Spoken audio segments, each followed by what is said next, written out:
Introduction to statistics हमारा start हो चुका था, एक वीडियो हमारी हो चुकी है, उसमें हमने बेसिक के बारे में बात किया था। इकोनॉमिक्स की डेफिनेशन हमारे 4 इकोनॉमिक्स ने दी थी। ऐसा नहीं है कि 4 ही थे, और भी थे, बट हमें 4 ही पढ़ना था, तो उन चारों के बारे में हमने पढ़ा था। तो हमने पढ़ा क्या था, एक बार थोड़ा सा रिवाइज कर लेते हैं। हमने सबसे पहले बात की थी कि एक्टिविटीज के बारे में। तो कोई भी ह्यूमन बीइंग हो, वो कोई ना कोई एक्टिविटीज करता है, उसको हम 2 पार्ट में डिवाइड करते हैं। एक इकोनॉमिक एक्टिविटी होता है और एक नॉन इकोनॉमिक एक्टिविटी होता है। नॉन इकोनॉमिक एक्टिविटी को आगे नहीं पढ़ते हैं, इकोनॉमिक एक्टिविटीज को आगे पढ़ते हैं। और इकोनॉमिक एक्टिविटी की वजह से ही क्या राइज होता है, इकोनॉमिक प्रॉब्लम। और इकोनॉमिक प्रॉब्लम क्या होते हैं, अच्छा, इन तीनों के अलावा भी बहुत सारी इकोनॉमिक प्रॉब्लम होती हैं, बट हम मान के चलते हैं अभी यही 3 है। तो ये इकोनॉमिक प्रॉब्लम अराइज होगा, और इन इकोनॉमिक प्रॉब्लम की वजह से आपको क्या पढ़ना पड़ेगा, इकोनॉमिक्स पढ़ना पड़ेगा। सॉरी बच्चे, इकोनॉमिक्स पढ़ना पड़ेगा। और इकोनॉमिक्स की डेफिनेशन किन किन लोगों ने बताई थी, वो मैं ऑलरेडी आपको बता चुका हूं। जब इकोनॉमिक्स में हम न्यूमेरिकल वैल्यू के बारे में बात करेंगे, किसके बारे में बात करेंगे, न्यूमेरिकल वैल्यू। न्यूमेरिकल वैल्यू कुछ भी हो सकता है, जैसे मैं आपको समझा देता हूं 10, 20, 15, 1, 2। तो ये सारे के सारे न्यूमेरिकल वैल्यू है। मैं इन्हीं को बोलूंगा स्टैटिस्टिक्स। मैं इन्हीं को क्या बोलने वाला हूं, स्टैटिस्टिक्स बोलने वाला हूं। और हमें पढ़ना क्या था, हमें पढ़ना था स्टैटिस्टिक्स। पहले अपना बेस क्लियर कर लिया करो, जान लिया करो कि किसी चीज को पढ़ने से पहले उसका बेस क्या है, समझे, क्यों पढ़ रहे हैं उसको। तो ये न्यूमेरिकल वैल्यू की वजह से हम क्या पढ़ रहे हैं, स्टैटिस्टिक्स पढ़ रहे हैं। अभी मैं आपको रिलेट कराता हूं, मतलब कोई ना कोई इकोनॉमिक प्रॉब्लम अराइज होगी, उन इकोनॉमिक प्रॉब्लम की वजह से मेरे को इकोनॉमिक्स पढ़ना पड़ेगा। और इकोनॉमिक्स में मैं जो न्यूमेरिकल वैल्यूज पढ़ता हूं, मैं उसी को क्या बोलता हूं, स्टैटिस्टिक्स बोलता हूं। अब स्टैटिस्टिक्स को मैं 2 सेंस में क्या कर सकता हूं, बता सकता हूं। एक होता है प्लूरल सेंस, एक होता है सिंगुलर सेंस। जब इसको मैं पढ़ाऊंगा या जब आगे वीडियो अपलोड होगी, तो उसमें एग्जैक्ट रीजन आपको बताया जाएगा कि इसका नाम प्लूरल सेंस क्यों है, उसका नाम सिंगुलर सेंस क्यों है। तो ये आपको आगे वीडियोस में देखने को मिलेगा। उसके बाद फिर हमने स्टैटिस्टिक्स स्टार्ट कर दिया। तो स्टैटिस्टिक्स स्टार्ट कर दिया तो अब नॉर्मल सी बात है, सारी स्टैटिस्टिक्स के बारे में बातें आएंगी। जैसे उसका फंक्शन आ जाएगा, उसका इंपॉर्टेंस आ जाएगा, उसका लिमिटेशंस आ जाएगा, उसके अंदर उसका नेचर क्या है, सब्जेक्ट मैटर क्या है। तो ये सारी की सारी बातें इसके अंदर आने वाली हैं। और ये है एक्स्ट्रा टॉपिक। एक्स्ट्रा टॉपिक में हमारा क्या है, एक्स्ट्रा टॉपिक में हमारा डिसट्रस्ट ऑफ स्टैटिस्टिक्स। डिसट्रस्ट ऑफ स्टैटिस्टिक्स, तो ये हम एक्स्ट्रा टॉपिक में पढ़ने वाले हैं। बाकी मैं रिलेट करके आपको पढ़ाऊंगा तो अच्छी तरीके से आपको समझ में आने वाला है। तो बस ये हमारा रोड मैप है। ये चैप्टर 1 हमारा इतना पढ़ते ही खत्म हो जाएगा। समझ में आई मेरी बात। अब चलो नीचे आते हैं, जरा मैं आपको रिलेट कराने की कोशिश करता हूं कि स्टैटिस्टिक्स कैसे डिराइव हुआ। तो थोड़ा सा नीचे आते हैं, और मैंने बताया था आपको कि कंजम्पशन होता है, प्रोडक्शन होता है, एक्सचेंज होता है, डिस्ट्रीब्यूशन होता है और इन्वेस्टमेंट होता है। मैंने बोला था कि आने वाली वीडियो में इसको पढ़ने वाले हैं, तो अब इसी वीडियो में इसको हम पढ़ेंगे। तो जरा ध्यान से सुनना। पहले मैं एग्जाम्पल लेता हूं, फिर आपको अच्छी तरीके से समझ में आने वाला है। अब सुनो मेरी बात को जरा ध्यान से। ये सोहन है, ये कौन है, ये सोहन है। सोहन को क्या चाहिए, सोहन को चेयर की नीड है, सोहन को चेयर की नीड है। ध्यान रखना, सोहन को चेयर खुद के लिए चाहिए। सोहन चेयर को आगे बेचेगा नहीं, ये खुद ही क्या करेगा, उसका यूज करने वाला है। ये सोहन को चेयर चाहिए था। ये किसने नोटिस किया, ये नोटिस किया मोहन ने। ये नोटिस किसने किया, मोहन ने। मोहन ने देखा सोहन को चेयर चाहिए, तो मोहन ने क्या करा, इंडस्ट्री बना दी। और उस इंडस्ट्री में क्या होता है, उस इंडस्ट्री में चेयर को प्रोड्यूस किया जाता है, चेयर का प्रोडक्शन होता है। समझ में आई मेरी बात। उस इंडस्ट्री में क्या होता है, चेयर का प्रोडक्शन होता है। तो मोहन क्या करेगा, मोहन इंडस्ट्री में चेयर्स को बनाएगा। चेयर्स को क्या करेगा, बनाएगा। तो जो चेयर बनाता है उसको मैं बोलता हूं प्रोड्यूसर। जो चेयर बनाता है या जो सामान बनाता है उसको मैं क्या बोलता हूं, प्रोड्यूसर। और जो सामान का यूज करेगा उसको क्या बोलूंगा, उसको मैं बोलूंगा कंज्यूमर। क्या बोलूंगा, कंज्यूमर। ध्यान रखना, ये खुद के लिए यूज कर रहा है, ये आगे बेचेगा नहीं, मतलब ये फाइनल यूजर है, यही यूज करेगा सामान को। तो ये प्रोड्यूसर हो गया, और ये क्या हो गया, कंज्यूमर हो गया। जो प्रोड्यूस करेगा वो प्रोड्यूसर, जो कंज्यूम करेगा वो क्या कहलाएगा, कंज्यूमर। समझ में आई मेरी बात। अब एक फैक्ट्री में क्या होगा, फैक्ट्री में क्या होगा कि लकड़ियां वगैरह लाई जाएंगी, उन लकड़ियों वगैरह से क्या बनाया जाएगा, चेयर बनाया जाएगा, या मेटल लाया जाएगा, मेटल से क्या बनाया जाएगा, चेयर बनाया जाएगा। तो होगा क्या, फैक्ट्री में चेयर बनाया जाएगा, तो इसी को मैं बोलता हूं प्रोडक्शन। इसी को मैं क्या बोलता हूं, प्रोडक्शन। चेयर बनाने की प्रक्रिया को मैं क्या बोलने वाला हूं, प्रोडक्शन। और ये किस तरीके से कंज्यूम करेगा चीजों का यूज करेगा, उसको मैं बोल देता हूं कंजम्पशन। क्या बोल देता हूं उसको मैं, कंजम्पशन। बताओ यहां तक कोई प्रॉब्लम है तो आपको, आई थिंक इजी था, यहां तक कोई दिक्कत नहीं आई होगी। अब जरा ध्यान से सुनना, ये जो फैक्ट्री है इसमें मशीन वगैरह लगी होंगी। अब एक बताओ, जो चेयर बन रही है वो चेयर अपने आप तो बन नहीं जाएगी, उसके लिए कुछ ना कुछ चीजें लगेंगी। वो कौन कौन सी चीजें लगेंगी, उसी को मैं बोलता हूं फैक्टर ऑफ प्रोडक्शन। मतलब किसी का प्रोडक्शन करने के लिए फैक्टर्स लगेंगे। क्या लगेंगे? फैक्टर्स लगेंगे। ऐसे समझ के चलो संसाधन लगने वाले हैं, तो कुछ ना कुछ चीजें लगेंगी। जो चीजें लगेंगी मैं उसको बोलता हूं factors of production. Factors of production, जो चीजें लगेंगी मैं उनको क्या बोलने वाला हूं? Factor of production. समझ में आई मेरी बात? अब जरा ध्यान से सुनना है, समझने की कोशिश करना। एक बार बताओ, मोहन क्या करेगा? चेयर बनाएगा। मोहन चेयर बनाएगा। चेयर किसकी मदद से हो जाए बनाएगा? वो फैक्टर ऑफ प्रोडक्शन की मदद से वो बनाएगा। फैक्टर ऑफ प्रोडक्शन की मदद से बनाएगा। फैक्टर ऑफ प्रोडक्शन क्या होता है? सबसे पहला लैंड, तो उसको बनाने के लिए लैंड की जरूरत पड़ेगी। उसके साथ साथ में लेबर की जरूरत पड़ने वाली है, और उसके साथ साथ में क्या किसकी जरूरत पड़ने वाली है? कैपिटल की जरूरत पड़ने वाली है। एंड लास्ट में ऑनर खुद रहने वाला है। ऑनर आप या इसको एंटरप्रेन्योरशिप भी बोल सकते हो, एंटरप्रेन्योरशिप या ऑनर, तो मैं यहाँ पे ऑनर लिख देता हूं। तो ये 4 फैक्टर ऑफ प्रोडक्शन की जरूरत पड़ने वाली है आपको। इन चारों की मदद से चेयर बनाई जाएगी। चेयर बना के किसको दे दिया जाएगा? सोहन को। सोहन बदले में क्या देगा? मोहन को मनी देगा। बदले में क्या देगा? वो उसको मनी देगा, पैसा देगा। अब ये जो पैसा आया हुआ है किसके पास में? मोहन के पास में। उसको तो रखेगा नहीं, वो क्या कर देगा? उसको डिस्ट्रीब्यूट कर देगा, क्योंकि इन लोगों ने हेल्प कराई है तो बदले में कुछ ना कुछ तो लेंगे। तो लैंड को क्या मिल जाएगा? अब जरा ध्यान से सुनना, लैंड को क्या मिल जाएगा? लैंड को मिल जाएगा रेंट। लेबर को क्या मिल जाएगा? लेबर को मिल जाएगा वेजेस, जिसको आप सैलरी बोलते हो।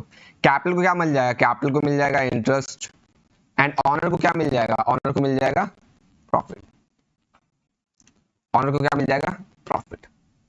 समझ आई मेरी बात? तो ये जो चीज है इसको मैं बोलता हूं फैक्टर ऑफ प्रोडक्शन। और ये जो मैं रेंट, वेजेस, इंटरेस्ट या प्रॉफिट दे रहा हूं, इन सब चीजों को मैं बोलता हूं फैक्टर पेमेंट। मैंने फैक्टर को क्या कर दी?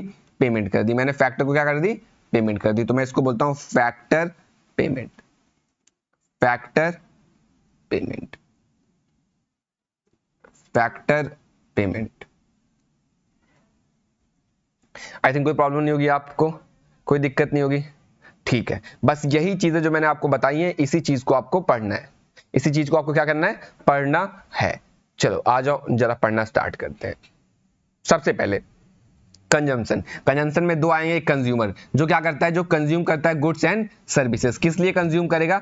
For the satisfaction of his her wants. किसके लिए? अपने वांट्स को सेटिस्फाई करने के लिए। कंजम्पशन का मतलब क्या होता है? कंजम्पशन का मतलब होता है कि हम क्या कर रहे हैं, किस तरीके से गुड्स एंड सर्विसेज का यूज कर रहे हैं डायरेक्ट सेटिस्फैक्शन के लिए। किस तरीके से हम गुड्स एंड सर्विसेज का क्या कर रहे हैं? यूज कर रहे हैं डायरेक्ट सेटिस्फैक्शन के लिए। अब जरा ध्यान से सुनना है, समझने की कोशिश करना है। ये बॉक्स वाला छोड़ दो, बॉक्स वाला भी मैं रिलेट कराता हूं आपको। उसके बाद आ जाओ, फिर क्या था हमारा? प्रोडक्शन। प्रोडक्शन में कौन था? प्रोड्यूसर। तो जो बनाएगा, किस लिए बनाएगा? जनरेशन ऑफ इनकम, पैसा कमाने के लिए। और प्रोडक्शन का मतलब क्या होता है? जिससे हम रॉ मटेरियल को क्या कर देते हैं? फिनिश गुड्स में कन्वर्ट कर देते हैं। फिनिश गुड्स बोल लो या यूजफुल थिंग्स बोल लो। खत्म हो गया। तो फर्स्ट वो था और सेकंड ये था। ये ना थोड़ा ऊपर नीचे हो गया, जरा इसको ना सही कर लेना। देखो कैसे सही करोगे। ये जो पॉइंट है ना, इसको आप कर लेना फर्स्ट, और जो ऊपर वाला पॉइंट है उसको क्या कर लेना? सेकेंड। लाइन से लगा देते हैं ना, जिससे आपको और अच्छे तरीके से समझ में आएगा। ये क्या हो जाएगा हमारा? सेकेंड। आओ नीचे आओ। फिर हमारा आता है थर्ड, एक्सचेंज। तो एक्सचेंज में क्या हो जाएगा? वो उसको चेयर दे देगा, वो उसको क्या कर देगा? पैसे दे देगा। तो इसी को बोलते हैं exchange. It involve sale and purchase of commodity. Sale and purchase of commodity मतलब किस प्राइस पे, ऐसा समझ चलो, किस प्राइस पे हम सामान को बेचेंगे। किस प्राइस पे हम सामान को क्या करेंगे? बेचेंगे, या किस प्राइस पे हम सामान को खरीदने वाले हैं। तो उसको बोल देता हूं एक्सचेंज। तो वो सामान बना के उसको दे देगा। अब सामान बना के उसको देगा तो उसके पास में क्या आ जाएगा? पैसा आ जाएगा। नॉर्मल सी बात है। एक्सचेंज में क्या हुआ? उसने उसको सामान दिया, उसने उसको पैसा दिया। अब वो पैसा वो क्या कर देगा? Factor of payment, factor of production को डिस्ट्रीब्यूट कर देगा। फैक्टर ऑफ प्रोडक्शन को क्या कर देगा? डिस्ट्रीब्यूट कर देगा। लैंड को रेंट दे देगा, लेबर को वेजेस दे देगा, कैपिटल को इंटरेस्ट दे देगा, और एंटरप्रेन्योरशिप या ऑनर को क्या दे देगा? वो प्रॉफिट दे देगा। तो डिस्ट्रीब्यूशन का मतलब होता है बांटना। और हम लोग क्या बांट रहे हैं? हम इनकम को बांट रहे हैं। जो इनकम हमने कमा के रखा हुआ है उसको मैं क्या कर दे रहा हूं? डिस्ट्रीब्यूट कर दे रहा हूं। किसको डिस्ट्रीब्यूट कर दे रहा हूं? फैक्टर ऑफ प्रोडक्शन को। किसको डिस्ट्रीब्यूट कर दे रहा हूं? फैक्टर ऑफ प्रोडक्शन को। और फैक्टर ऑफ प्रोडक्शन को जो मैं डिस्ट्रीब्यूट कर रहा हूं, जो मैं बांट रहा हूं उनको, उसको बोलते हैं फैक्टर पेमेंट। तो ये रेंट, वेजेस, इंटरेस्ट, प्रॉफिट, ये क्या हो जाएगा हमारा? Factor payment. आई थिंक कोई दिक्कत नहीं होगा। अब जरा ध्यान से सुनना। ऐसा लग रहा था, किसको ऐसा लग रहा था? इसको ऐसा लग रहा था कि मोहन को, कि उसका बिजनेस बहुत अच्छा चल रहा है, ठीक है। उसको और चेयर बनानी चाहिए। तो और चेयर बनाने के लिए इसने क्या करा, इसने न्यू मशीन्स खरीद ली। इसने क्या खरीद लिया, न्यू मशीन्स। धंधा बहुत अच्छा चल रहा था इसका, तो इसको लगा यार और मशीनरी खरीदनी चाहिए, तो इसने न्यू मशीन खरीद लिया। जब ये कोई पैसा नई मशीन में इन्वेस्ट करता है तो इसी को मैं बोलता हूं इन्वेस्टमेंट। समझ में आई मेरी बात? It is concern with increase in capital goods. Capital goods जब बढ़ जाता है उसी को क्या बोलता हूं मैं, इन्वेस्टमेंट बोलता हूं। कैपिटल गुड्स क्या होता है वो आपको पता ही है। कैपिटल गुड्स होता है जैसे मशीन वगैरह हो गया, तो कैपिटल गुड्स को हम मशीन वगैरह बोलते हैं। जो कॉमर्स के बच्चे हैं उनको बहुत अच्छी तरीके से आइडिया होगा, और जो आर्ट्स के बच्चे हैं थोड़ा सा ध्यान रखना कि कैपिटल गुड्स का मतलब क्या होता है, मशीन वगैरह जो लंबे समय तक हमें बेनिफिट देने वाले हैं, जो लंबे समय तक हमें बेनिफिट देने वाले हैं। तो ये 5 बातें इसके अंदर आ गई, ये 5 बातें इसके अंदर आ गई। अब हमें बॉक्स वाली चीज पढ़नी है। अगर पेपर में आपसे पूछता है सिंपल सा, तो यही एक्सप्लेन करके आना है, बॉक्स वाली चीज को आपको एक्सप्लेन नहीं करना है। अभी बॉक्स वाली चीज क्या है जरा ध्यान से सुनना। मैंने आपको बताया था कि इकोनॉमिक एक्टिविटी में ही इकोनॉमिक प्रॉब्लम अराइज होने वाली है, और इकोनॉमिक प्रॉब्लम क्या होती है उसके बारे में हम पिछली क्लास में डिस्कस कर चुके हैं। उसी को मैं रिलेट कराता हूं कि इकोनॉमिक एक्टिविटी में ही इकोनॉमिक प्रॉब्लम क्यों अराइज होती है। सबसे पहले आ जाओ कंजम्पशन में, सबसे पहले आ जाओ कंजम्पशन में। अब जो कंज्यूमर होगा उसका जो मीन्स है वो क्या होगा, लिमिटेड होगा। ऐसा समझ के लो जो उसके पास में रिसोर्सेज है, रिसोर्सेज का मतलब हो गया, जैसे मान लेते हैं उसके पास में जो पैसा है, मनी है, वो क्या होने वाला है सर, वो तो लिमिटेड होने वाला है। और जो उसकी बॉन्ड्स हैं वो क्या होने वाली है, अनलिमिटेड होने वाली है। क्या होने वाली है, अनलिमिटेड होने वाली है। मतलब उसके पास में पैसा तो कम है बट वो वैरायटी ऑफ गुड्स को खरीदना चाहता है, वैरायटी ऑफ गुड्स को खरीदना चाहता है, या वैरायटी ऑफ सर्विसेज को क्या करना चाहता है, वो कंज्यूम करना चाहता है। समझ में आई मेरी बात? अब होगा क्या, उसके पास में पैसा तो है नहीं, तो उसको डिसाइड करना पड़ेगा। जैसे क्या डिसाइड करना पड़ेगा, हो सकता है उसको डिसाइड करना पड़ जाए कि उसको चेयर खरीदना है, या उसको टेबल खरीदना है, या उसको टीवी खरीदना है। हो सकता है सारी चीजें वो साथ में ना खरीद पाए, तो उसको डिसाइड करना पड़ेगा, क्योंकि जो उसकी वांट्स हैं वो क्या है, अनलिमिटेड है। और वांट्स क्यों अनलिमिटेड है, ये सारी बातें हम पिछली क्लास में कर चुके हैं। समझ में आई मेरी बात? तो जब किसी भी गुड्स को वो चूज कर रहा होगा, या किसी भी गुड्स को वो सेटिस्फाई कर रहा होगा, सॉरी किसी भी गुड्स को क्या कर रहा होगा, चूज कर रहा होगा, या उसको खरीद रहा होगा, तो वो 2 बातें ध्यान में रखने वाला है। वो 2 बातें ध्यान में रखने वाला है। क्या क्या बातें ध्यान में रखने वाला है? सबसे पहली बात जो है ना, वो क्या ध्यान में रखेगा, वो ध्यान में रखेगा कि जो उसका सेटिस्फैक्शन है ना वो मैक्सिमाइज होना चाहिए। मतलब सेटिस्फैक्शन का मतलब हो गया, ऐसे समझ के चलो कि जो उस सेटिस्फैक्शन का मतलब यहाँ पे ऐसे समझ के चलो, मजे। समझ आई? जो उसका सेटिस्फैक्शन होगा, जो उसके मजे होंगे, वो क्या होने चाहिए, मैक्सिमाइज। मतलब उसको वो चीज खरीद के पूरा का पूरा आनंद आना चाहिए। अब उसको लगना चाहिए कि इससे बेटर चीज मेरे को नहीं मिल सकती है। तो सेटिस्फैक्शन मैक्सिमाइज करने के लिए उसको 2 बातें ध्यान में रखनी पड़ेंगी। पहली चीज वो ध्यान में रखेगा प्राइस, और दूसरी चीज वो ध्यान में रखेगा क्वालिटी, कि बेटर प्राइस में उसको सामान मिल गया और उसकी क्वालिटी भी क्या है, अच्छी है। तो इन रीजन की वजह से क्या अराइज होता है, इन रीजन की वजह से इकोनॉमिक प्रॉब्लम अराइज होता है। इन रीजन की वजह से इकोनॉमिक प्रॉब्लम अराइज होता है। अब आपको ध्यान से सुनना मेरी बात को। जो प्राइस होता है सर, प्राइस तो नंबर में रहने वाला है। प्राइस किस में रहने वाला है, नंबर में रहने वाला है। तो इसीलिए फिर हमें स्टैटिस्टिक्स भी पढ़ना पड़ेगा, इसीलिए हमें स्टैटिस्टिक्स भी पढ़ना पड़ेगा। सबसे पहले हम इकोनॉमिक प्रॉब्लम की वजह से क्या पढ़ रहे हैं, इकोनॉमिक्स। और इकोनॉमिक्स में जो न्यूमेरिकल वैल्यूज हैं उनकी वजह से हम क्या पढ़ रहे हैं, स्टैटिस्टिक्स पढ़ रहे हैं। उनकी वजह से क्या पढ़ रहे हैं, स्टैटिस्टिक्स पढ़ रहे हैं। तो ये बॉक्स वाली लाइन हमें बताती है कि इसकी वजह से इकोनॉमिक प्रॉब्लम अराइज हो रहा है। अगर पेपर में इकोनॉमिक प्रॉब्लम से रिलेटेड क्वेश्चन आएगा तब बॉक्स वाला पोर्शन आप एक्सप्लेन करके आओगे, अदरवाइज नहीं एक्सप्लेन करोगे। आगे ऐसे एक्सचेंज और डिस्ट्रीब्यूशन का भी हो सकता है, इन्वेस्टमेंट का भी हो सकता है कि लैंड वगैरह जो है, जैसे लैंड है, लेबर है, कैपिटल है, तो इनको कितना रेंट दें, कितनी सैलरी दें, कितना इंटरेस्ट दें, कितना प्रॉफिट दें। समझ में मेरी बात?